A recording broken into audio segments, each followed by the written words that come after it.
nous disposons de toutes ces avancées scientifiques incroyables pour votre santé et votre apparence. Et je pense que si on les utilise à bon escient, c'est une belle chose. Dans les années 1990, Tout le monde aime Raymond a rapidement gagné en popularité auprès du public grâce à ses intrigues attachantes et à ses personnages comiques. Cependant, en coulisses, l'ambiance n'était pas toujours aussi joyeuse qu'elle le paraissait à l'écran, la série comportant des moments sombres et des vérités cachées. Un aspect fascinant de la série réside dans ce que Patricia Heaton a caché pendant le tournage. Rejoignez-nous pour découvrir tous les secrets des coulisses de Everybody Loves Raymond. L'humoriste Ray Romano a créé la série télévisée Everybody Loves Raymond, spécialement pour CBS, en s'inspirant d'éléments de sa vie personnelle. L'intrigue suit Ray Barone, un journaliste sportif vivant avec sa femme Debra et leurs 3 enfants. Le côté comique de la série est renforcé par la présence des parents envahissants de Ray et de son frère jaloux et maussade, ce qui en fait une sitcom remarquable des années 1990. En 9 saisons, Everybody Loves Raymond a reçu 15 Emmy Awards, confirmant ainsi son importance durable à la télévision. Malgré les éloges reçus par la série, certains aspects des coulisses sont peut-être passés inaperçus auprès du grand public. Parmi eux, des changements inattendus dans le casting et des événements dramatiques hors champ qui ajoutent des nuances intéressantes à la production. Si ces détails n'ont peut-être pas d'influence directe sur l'humour et le charme de Tout le monde aime Raymond, ils offrent un aperçu fascinant de l'évolution complexe de la série. Au début, Ray Romano n'a pas apprécié le titre de la série. Dans la séquence d'ouverture originale de Tout le monde aime Raymond, Ray présente les membres de sa famille debout sur un tapis roulant devant leur maison. L'introduction se conclut par la déclaration de Robert « Tout le monde aime Raymond ». Le titre de l'émission s'inspire d'un commentaire du frère de Ray Romano, que CBS a choisi d'adopter comme nom provisoire. Bien que le titre ait été accrocheur, Romano a d'abord douté qu'il s'agisse du nom définitif de l'émission, par crainte de critiques potentielles. Cependant, grâce aux critiques positives et aux nombreuses récompenses, le titre a semblé plus approprié. L'émission a connu une immense popularité, à tel point qu'une autre émission, Tout le monde déteste Chris, a même fait une blague en référence à son titre bien connu. Les prénoms des enfants ont été modifiés. Les sitcoms incluaient fréquemment des enfants au casting pour illustrer la dynamique de la vie familiale. Une exception à cette tendance se trouve dans Le Roi des Queens, qui mettait en scène un couple marié sans enfants. Pour créer la série télévisée Tout le monde aime Raymond, Ray Romano s'est inspiré d'éléments de sa propre vie, notamment pour développer la personnalité des personnages enfants. Lors de la première diffusion de la série, Romano était père de 3 enfants, une fille prénommée Alexandra et des jumeaux, Gregory et Matthew. Dans l'épisode pilote, les enfants s'appelaient Ali, Gregory et Matthew, reflétant la famille de Romano dans la vraie vie. Cependant, Romano s'inquiétait de la ressemblance entre la série et sa vie personnelle, et décida d'établir une distinction claire entre fiction et réalité. En conséquence, les prénoms des fils de la série furent modifiés en Michael et Jeffrey, tandis que celui de la fille, Allie, resta inchangé. Ce choix a permis à Romano de trouver un équilibre délicat entre s'inspirer de ses propres expériences et créer des personnalités distinctes pour les personnages de sa série télévisée. Ce faisant, Everybody Loves Raymond a su transmettre efficacement la complexité des relations familiales tout en préservant l'intégrité des éléments artistiques de la série et en respectant l'intimité de la famille de Romano. Saviez-vous que les enfants ont également été remplacés par d'autres acteurs?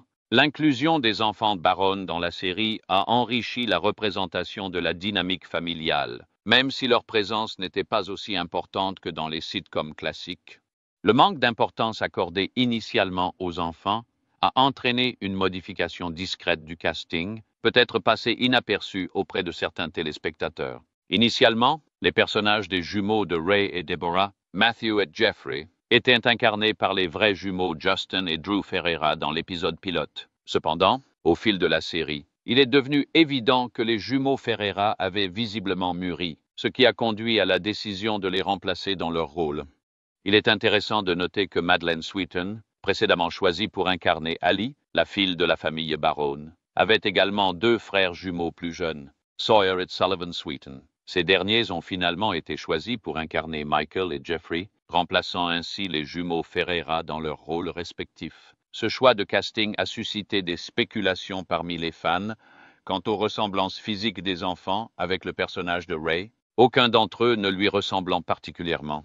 Cela a donné lieu à des interprétations et théories créatives au sein de la communauté de fans dévoués de la série télévisée. L'arrivée des frères et sœurs Sweeten a apporté un élément distinctif à la série, facilitant une exploration plus naturelle des relations et de la dynamique familiale. Malgré ces changements, les enfants Barron ont continué à jouer un rôle crucial dans la série, renforçant son attrait et sa popularité auprès d'un large public. L'alcoolisme était un problème pour Brad Garrett. Brad Garrett, qui interprétait Robert, le frère de Ray, dans la série, était incontestablement l'un des personnages les plus marquants. Son interprétation magistrale du personnage, mêlant humeur, envie et mélancolie, lui a valu 3 Emmy Awards pendant la durée de la série. Néanmoins, hors caméra, Garrett a dû faire face à des difficultés personnelles qui s'écartaient sensiblement de l'image optimiste qu'il projetait à l'écran. Des années après la fin de Everybody Loves Raymond, Garrett a courageusement partagé ses difficultés d'alcoolique pendant le tournage. Il a révélé que, surtout lors de la première saison, il se produisait souvent en état d'ébriété. Confronté aux conséquences négatives de son comportement, Garrett a choisi d'arrêter de boire avant la fin de la première saison, conscient du danger qui pesait sur sa vie. Ce fut un moment de lucidité qui suggéra que ma survie était en jeu. Sa détermination à vaincre sa dépendance et à donner la priorité à son bien-être souligne la force et la résilience dont Garrett a fait preuve face aux épreuves. En choisissant d'affronter directement ses difficultés, il a pu poser les bases d'un mode de vie plus sain et démontrer l'efficacité de la conscience de soi et de la détermination pour surmonter les obstacles. Il a également engagé un conflit salarial. Lorsqu'une série télévisée connaît un succès considérable, comme dans le cas de Tout le monde aime Raymond, déterminer une rémunération appropriée pour toutes les parties concernées peut s'avérer complexe. À mesure que la série gagnait en popularité, certains individus bénéficièrent d'importantes augmentations de salaire, tandis que d'autres ne bénéficièrent pas des mêmes ajustements. En 2003, Ray Romano, acteur principal et co-créateur de la série, reçut une augmentation de salaire substantielle qui le propulsa au rang d'acteur le mieux rémunéré de la télévision. Cette augmentation significative lui permit de gagner 1,8 million de dollars par épisode, en plus de percevoir des revenus supplémentaires appelés résidus. Cependant, lorsque Brad Garrett, qui incarnait Robert, le frère de Ray, découvrit qu'il ne gagnait que 160 $ par épisode, il fut mécontent et décida de quitter la série, mettant ainsi un terme à sa participation. Plusieurs autres acteurs suivirent son exemple et le rejoignirent dans sa décision. Quelques semaines plus tard, les acteurs restants négocièrent des salaires plus élevés et reprirent leur rôle. Des conflits en coulisses. Des désaccords peuvent surgir entre acteurs sur les plateaux de tournage de sitcoms à succès, reflétant la dynamique familiale. Parfois, ces désaccords découlent de positions politiques divergentes. Patricia Heaton, connue pour son interprétation de Deborah dans la série, a exprimé ses convictions conservatrices, suscitant des désaccords avec son partenaire à l'écran, Peter Boyle, qui partageait des points de vue progressistes opposés. Heaton a expliqué que malgré leurs opinions divergentes, leurs interactions étaient toujours marquées par une attitude cordiale et respectueuse. Elles échangeaient des plaisanteries légères sur leurs points de vue divergents, tout en conservant une certaine dose d'amusement. Heaton tenait Boyle en haute estime, comme en témoigne sa présence à ses funérailles en 2006. Elle a également souligné le soutien de Boyle dans ses difficultés, notamment dans son parcours vers la sobriété. De plus, le père biologique de Patricia a été recruté pour la série.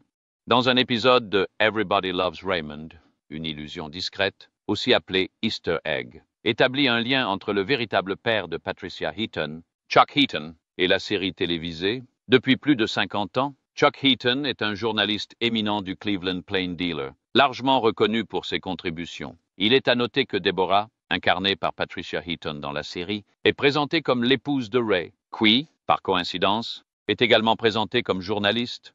En raison de la ressemblance des origines familiales, les scénaristes de la série ont imaginé une méthode astucieuse pour faire allusion au véritable père de Patricia. Dans une scène où Deborah discute avec Ray au sujet de son collègue de travail, elle fait référence à un certain Chuck Heaton. Ceux qui connaissent la vie privée de Patricia pourront observer ce lien subtil entre sa véritable identité et son rôle dans la série.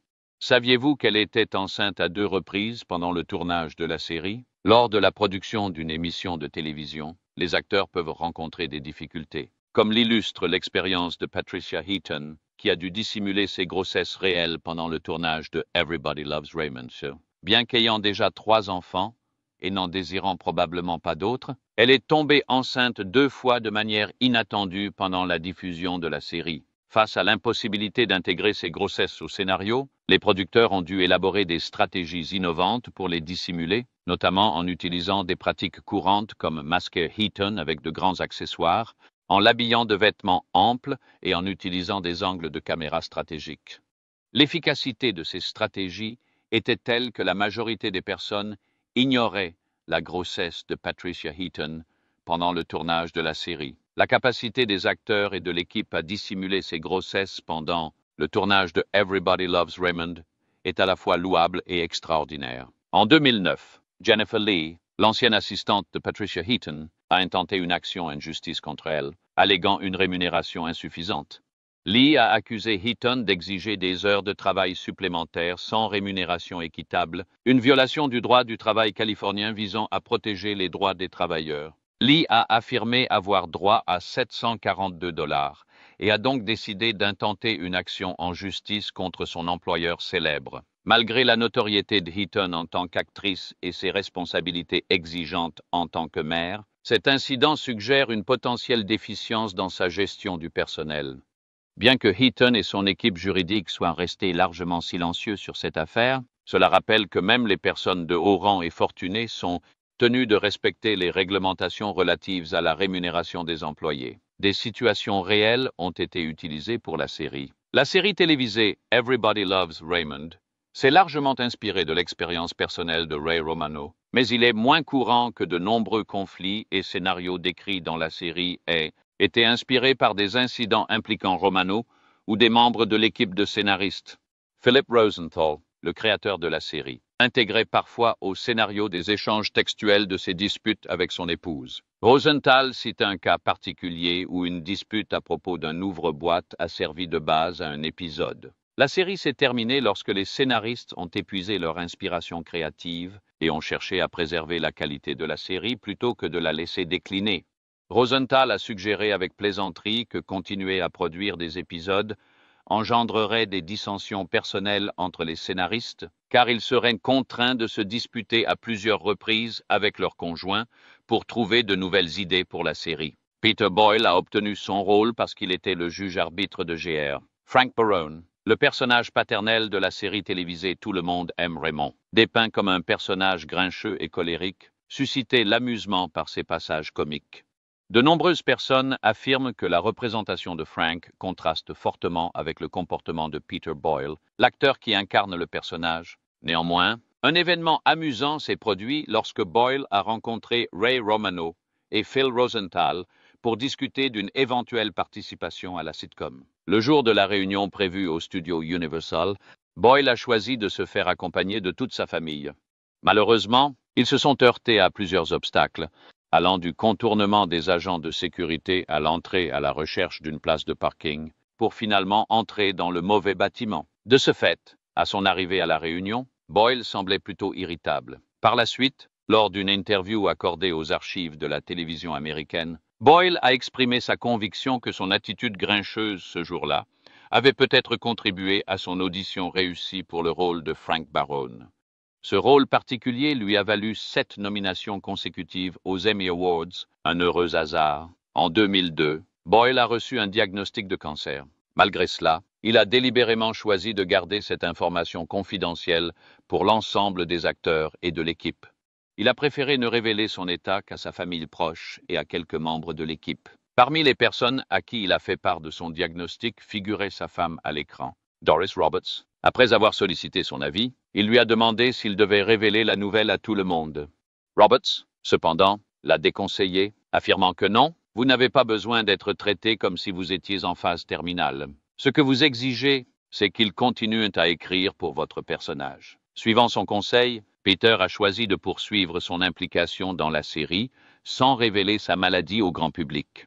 Malheureusement, la vie de Peter Boyle fut limitée. La série s'achevant en 2005, malgré une apparition dans le film All Roads Lead Home, il ne fut diffusé qu'en 2008 à titre posthume. Son décès en 2006 est imputable à un cancer et à des problèmes cardiaques à l'âge de 71 ans. Malgré la perte d'un acteur exceptionnel, il a laissé derrière lui un impact durable et a mené une vie épanouissante. La série n'a pas plu aux frères de Ray Romano. Si l'utilisation de récits authentiques s'est avérée efficace, certains ont exprimé leur mécontentement. Le frère de Ray, Rich, était agent des forces de l'ordre, tout comme son frère fictif, Robert, à la télévision. Néanmoins, cela lui a valu d'être ridiculisé par ses collègues en raison de certains incidents décrits dans la série. Lors d'une interview, Ray a révélé que son frère était connu pour voler des objets à ses collègues, ce qui a alimenté les moqueries dont Rich faisait l'objet. Malgré le succès retentissant de la série, l'intégration d'anecdotes réelles a parfois posé des difficultés aux personnes qui ont inspiré les récits. Un projet de nouvelle série télévisée a été élaboré, centré sur Robert, le frère comique de Raymond, issu de la sitcom à succès Tout le monde aime Raymond. Les fans portaient une affection particulière à tous les personnages de la famille, Robert étant particulièrement adoré. Constatant la popularité de Robert, les créateurs de Everybody Loves Raymond ont eu l'idée d'une série dérivée mettant en scène Robert. Le scénario de la nouvelle série serait que Robert déménage à Philadelphie et endosse le rôle d'un professeur de sport, relatant ses expériences dans ce nouvel environnement. Bien que CBS ait manifesté son intérêt pour le concept présenté par Phil Rosenthal, les négociations ont achoppé sur les détails nécessaires à la concrétisation du projet. La série envisagée avait le potentiel de toucher un large public et de générer une audience significative. Patricia Heaton semble apprécier son rôle de mère. Dans la série télévisée Tout le monde aime Raymond, le personnage de Deborah Barone, interprété par l'actrice Patricia Heaton, éprouve des difficultés à gérer sa relation avec sa belle famille, qui envahit fréquemment son espace personnel. Comme de nombreux personnages féminins des sitcoms des années 1990, Deborah est constamment stressée et se sent dépassée par ses responsabilités. Ses efforts étant peu reconnus, l'interprétation de Deborah par Patricia Heaton a été saluée par la critique et lui a valu de nombreuses nominations au prix tout au long de son rôle dans la série. Heaton s'est distinguée en remportant le prix de la meilleure actrice dans une série comique à 2 reprises, en 2000 et 2001. Elle a notamment été nominée pour ce même prix chaque année de 1999 à 2005, malgré seulement 2 victoires. À la fin de l'émission, Heaton a exprimé une émotion intense. La fin d'une série télévisée peut être un défi pour les acteurs qui font leurs adieux, surtout après une longue collaboration.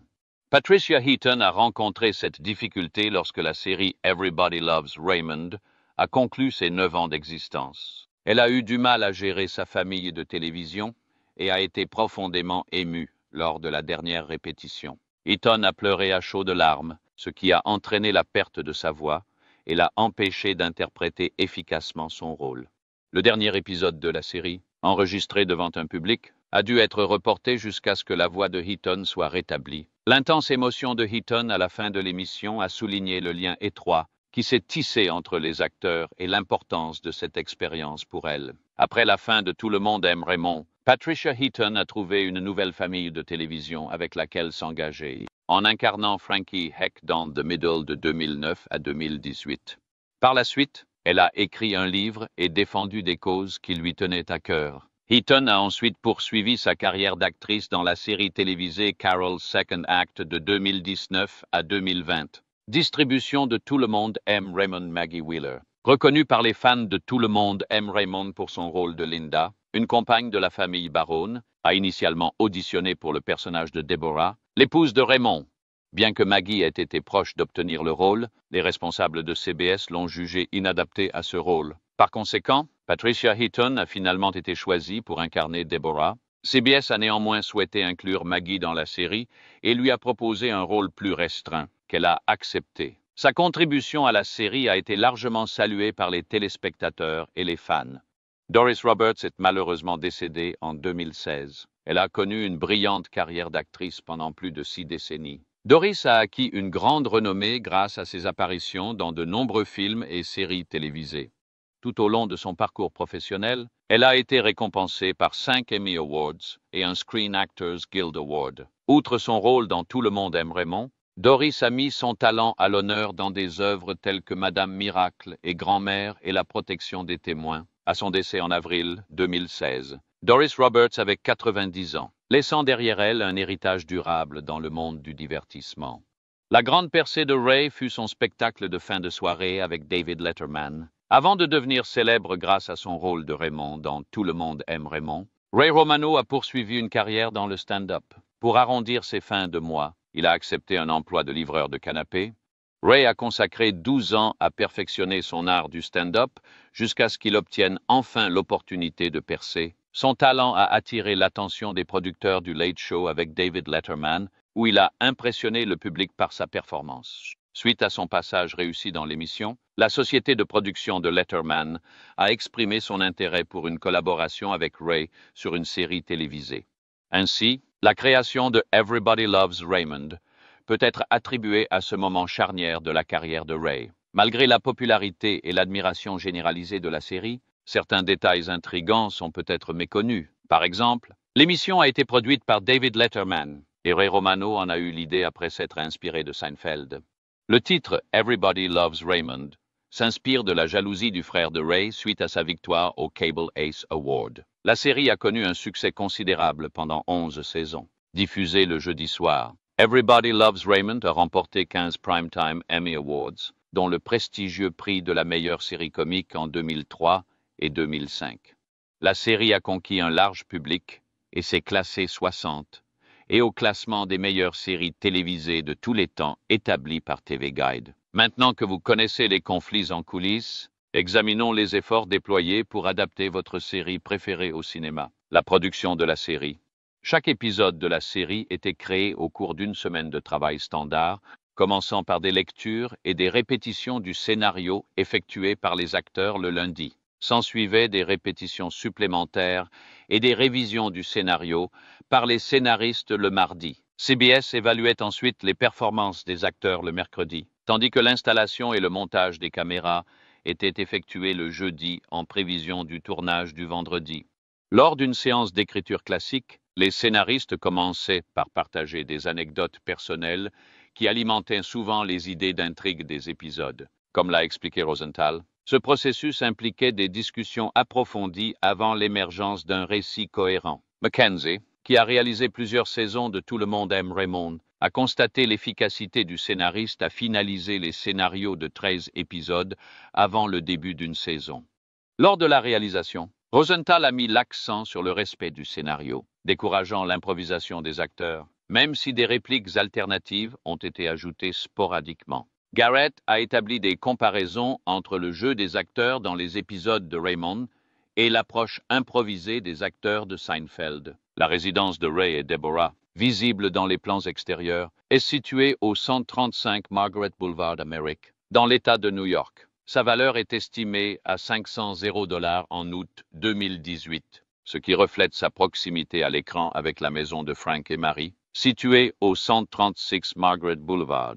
Le style de la série. Jeremy Stevens a expliqué que la singularité d'Everybody Loves Raymond par rapport aux autres sitcoms de son époque résidait dans l'accent mis sur la narration et la représentation de faits réels. Julie Penworth, présidente du développement comique chez CBS, a qualifié la série de sitcom conventionnelle, apportant une touche de raffinement au genre. L'attrait indéfectible de la série résidait dans son format de sitcom intemporel, rappelant The Honeymooners, et l'absence de toute allusion à la culture contemporaine. L'intégration d'une musique de fond riche en piano et de la police new Yorker pour le générique enrichissait encore l'ambiance sophistiquée de l'émission. La chanson thème, composée par Terry Trotter et Rick Marotta, incluait des éléments inspirés du film Manhattan de Woody Allen et a été improvisée pour créer une composition originale. Malgré son cadre modeste, les épisodes de Everybody Loves Raymond comportaient des récits émotionnellement complexes, ce qui la distinguait des sitcoms conventionnels. Le Sitcom Reader 2016 de SUNY Press souligne que la série s'inscrivait dans une tendance télévisuelle des années 1990 qui ciblait un public plus âgé, favorisant des intrigues centrées sur des personnages adultes plutôt que sur des enfants. Lors du tournage de la deuxième saison, Ray Romano a évoqué les défis du développement d'une émission familiale teintée d'humour adulte. Son objectif était de développer une série à la fois authentique et pertinente, tout en étant divertissante. S'appuyant sur son expérience personnelle, il a raconté ses difficultés avec les crises d'angoisse et a envisagé la possibilité d'incarner un père de famille en proie à des crises d'angoisse et à des crises émotionnelles. s'interrogeant sur l'accueil potentiel du public. Afin de privilégier les discussions sur des thèmes adultes, un effort délibéré a été fait pour réduire la place des personnages enfants. Romano a exprimé son désir de ne pas être éclipsé par les jeunes enfants. Je ne souhaite pas être éclipsé par les tout-petits, car je vis déjà cette dynamique à la maison. Le sketch de Romano, qui servent de base à l'émission, mettant en valeur son point de vue de père profondément attaché à sa famille, tout en recherchant son autonomie. La critique de l'analyste télévisuelle Johanna Ostro souligne que Everybody Loves Raymond explore les dynamiques complexes des relations familiales, couvrant les interactions entre les membres de la famille, les couples et les frères et sœurs. Français de plus, l'émission explore les défis auxquels sont confrontés les hommes d'âge moyen de la génération du baby-boom, en particulier ceux qui se consacrent au sport, alors qu'ils naviguent entre les responsabilités de l'âge adulte. Syndication de l'émission Bopix New York et KTLA Los Angeles, toutes deux détenues par Tribune Broadcasting, ont acquis les droits de syndication de Everybody Loves Raymond auprès d'Highmark Entertainment le 20 décembre 1998. Selon des rapports de Variety, Highmark a reçu des redevances de licence hebdomadaires allant de 90 $, 100 $ et 1,5 minutes de publicité en échange dans le cadre de l'accord. Alors qu'Highmark prévoyait initialement que les deux chaînes diffusent des rediffusions à l'automne 2000, cette diffusion a été reportée à l'automne 2001, afin d'éviter tout conflit avec d'autres sitcoms entrant en syndication en 2000. L'accord, d'une durée de 4 ans et demi, a permis aux deux chaînes de diffuser l'émission. À l'automne 2004, les droits de syndication de l'émission ont été cédés.